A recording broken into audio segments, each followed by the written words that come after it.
The following is a conversation between His Divine Grace A.C. Bhaktivedanta Swami Prabhupada and a guest, recorded October 4th, 1973, in Bombay, India. This experience, you have got some experience, I have got some experience, I have some experience. But so far you are talking on Bhagavad Gita, because you say that Aurobindo has written on the Bhagavad Gita. Then the Bhagavad Gita says, in the Bhagavad Gita it is said, Krishna says, Matta paratarang nanya kinchij asti dhananja moi sarva idam protam sutre mani ganai, like that. He says that Matta paratarang, there is no more superior, supramental, supreme personality. As you say, supramental, it is with reference to a person. Just like Aurobindo supramental, that means it is with reference to the Aurobindo person. Is it not? Any mental, as you say mental, it is with reference to a person. Even if somebody says he is a supramental or not, a yogi automatically, when he is in touch with the creative power, he gets the knowledge of past, present and future. Then why your knowledge and my knowledge different?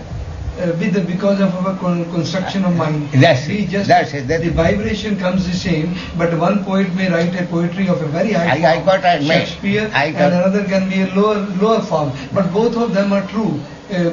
For me, even the lower poetry is true, the higher is true, but it is a question of gradation merely where the man has reached to. No, everything is true, but higher true and lower true. Yeah, both are true. Both are true, but both are not the same thing. Then why higher and lower? Because of his evolutionary stage. That's all. Then higher must be taken as higher, lower must be taken as lower. Just like a child's mental condition and his father's mental condition, they are not the same thing. Sir, the today's higher will be tomorrow's lower. Because tomorrow will be another. But then you have to admit, tomorrow he may be higher, but there is always the same thing, higher and lower. That you have to admit. It's in manifestation. That's all right, but you have to accept. That's like your son. Tomorrow he will be grown up like you. But at the present moment, his mental condition, your mental condition, there are two different. Evolution. Yes, evolution. That I understand. But these two things will continue. As long as he is evolving and I am evolving separately. Yes. As an individual. No. Because we are individualized. Do you think that Aurobindo's mental condition or your mental condition is the same? No. Then here is higher and lower? Yeah, no. Why no? One time you say no. Yes, sir. This is contradictory. Word of higher and lower. Gradations you can use. Yes, that will exist always. Always exist. They will always exist. Yes, that is the point. Will be always there. Now, where that evolution will end? When there will be a world of Anand, a new type of world, as animals. That is an expectation. That will never become. As you believe in Aurobindo, when there will be, we say in the material world there will be no such thing. Lord will be minus then if he cannot create Lord is not minus. A divine body on this. No, Lord is not minus. That you have to take information from the Bhagavad Gita. As his Lord says, Dukkhalam asasatam.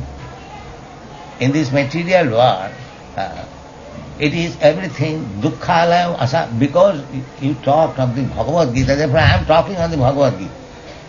The Bhagavad Gita states about this material world as dukkhalayam asasatam.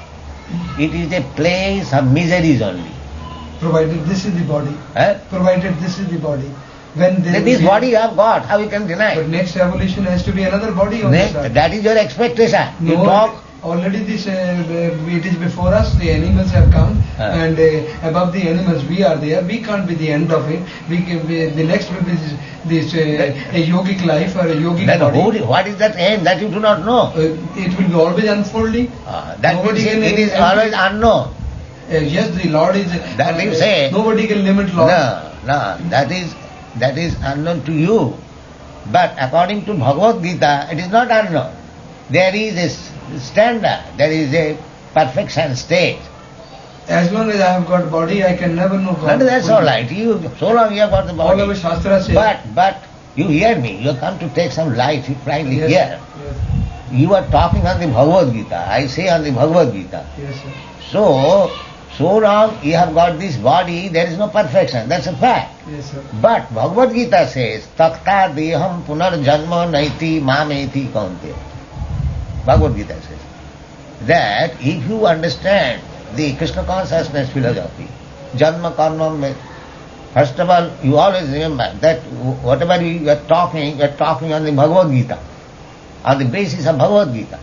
The Bhagavad Gita says, janma karma me dibbam jujanati tattata takta deham punar janma naiti. If you simply understand Krishna, what is Krishna, then takta deham, giving up this body, you will not have to accept another material body. This is the statement of Bhagavad Gita. But so long you will accept this body, material body, you will remain imperfect. There cannot be any perfection. It may be gradation. There are 8,400,000 forms of life. There is Brahma and there is atoms. Both of them are living entities. But the status quo of the ant and the status quo of Brahma is not the same. Higher consciousness, higher mental. So, they are all in the material world. None of them are perfect. Between Brahma and ant, there are millions of other living entities. 8 million, not only 1 million, millions. 8,400,000 forms of life. They are all imperfect.